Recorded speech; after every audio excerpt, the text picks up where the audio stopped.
Welcome to our queendom. Tonight's topic will focus on how Black women can strip the masculine traits and tap into their authentic power.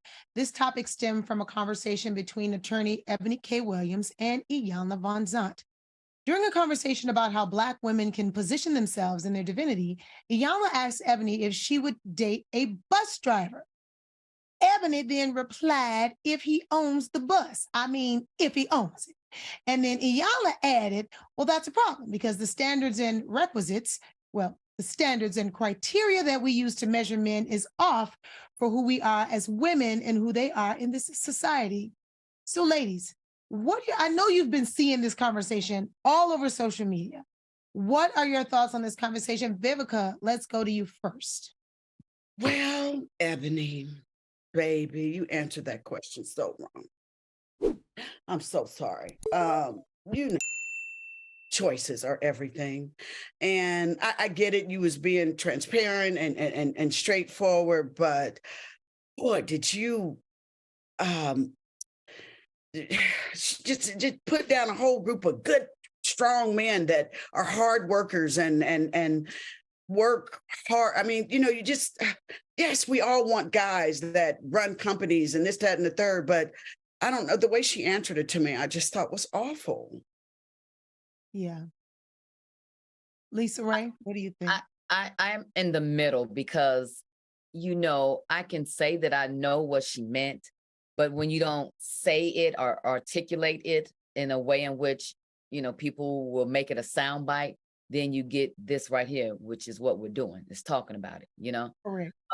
So I understand that. I think as a Black woman, we get it, but because we are on so many different levels, there is somebody out there for everybody, yes. At whatever level. And it's someone to be able to grab your hand, pick you up, pull you up. You know what I'm saying? And there's a lot of strong women out there that don't mind what he does.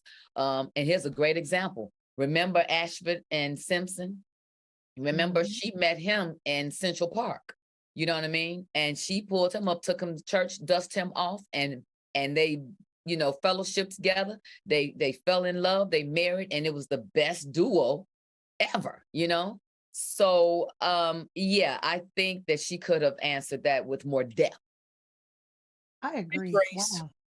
Yeah, you ladies are on. Let me tell y'all, it's turning up. Claudia, what do you think? Actually, I think if people were being honest, a lot of people would agree with her. But, because someone else did it, we can all point at her and be like, she's being mean. She's putting down the bus driver community. This woman is a woman that went to college and universities and got her several degrees and is a lawyer that probably makes a lot of money. And I don't think she was putting down bus drivers. She said she wanted to date the owner. We've all talked like that. And I think if we keep it honest, white women don't have to explain this kind of stuff. But when Black women do it, we want them so quick to say they're down an entire community. It's so dramatic. She thinks she's better than him. She's this, she's that. And then she followed up. And I do think, people may be turned up by the way she comes off. She's very intelligent. And, I could see how people could be offended if they did, in fact, drive the bus. But I don't think she was shitting on bus drivers. She said what she wanted. How was her preference wrong? We got to sit here all day and hear men say what they want. You got to have a big boat. You got to have this, got to have that. If I don't fit to that characters, if those traits, should I be like, oh, he's a this or he's a that? He don't like girls like me? I just think we got to just give people a little bit of grace. And then the sound bites. I think you're right, Claudia, because that's what I mean. It's like when we Black women, we should get it because we have said that before. But because they want to take it and run with it. And if you're that kind of person, i.e., me, you know what I mean? I have been Lisa Ray said, and I'm like, Lisa Ray said what now? You know what I mean? But you know what I mean? So I can't no longer hold on to that. You know what I mean? I have to say what I mean and take out the narrative of what they thought thought they heard I said and not add anything to it because I would say my own statement like, boom, period. That's what I mean. And agreeing with what Vivica said, it did come off awful if you only heard what's in the soundbite. Of course, but like Claudia, Can I say this though? Let this be a lesson to this beautiful lady that you have power, because I had to learn myself how that when you do interviews, how to, if you say so, it's not what you say, it's how you say it. So let this be a lesson to her is what I mainly am trying to say. I'm not trying to come across as a mean girl. I get what she was trying to say, but I'm saying it's like, once you start getting into a certain level of recognition and stuff like that, you now don't want everyone coming at you because you've said something that you honestly didn't mean it. I've said it before and didn't mean for something to come across toward a certain community. But you know what I did? I owned it immediately and said, nope, that's not what I meant. That was a soundbite. I was glad to hear that the young lady, Ebony, went back and tried to clarify things. But let this be a lesson to her is the main thing. And then she was attacked because she was engaged to a white man at one point. So now they think that's a whole narrative in her whole entire life. And this woman has always spoke up for Black people. That's right. Baby, but as I said, that then opens Pandora's box. Mm-hmm. Yeah. Listen, all amazing points, all great points. And this is why I think that this conversation needs to be, extended in many areas, especially with our Black men involved. But let me just say this as a married woman. I've been married for 16 years. And let me just say this. I understand what Ebony K was saying, okay? First of all, if that's her preference, that's her preference. It has absolutely nothing to do with 100% of the people that are commenting, including us. Mm-hmm. However, what we need to understand is, first of all, we need to reactualize the blue collar worker. We need to re-identify that worker, because there are bus drivers in New York, honey, that make six figures. Let's be very clear, with pensions and everything else to go with it.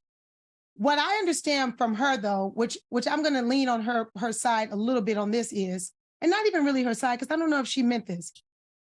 She makes six figures. Women like us that have money, that want a man that has, equal or equally yoked, like Lisa Ray says, we don't want your money.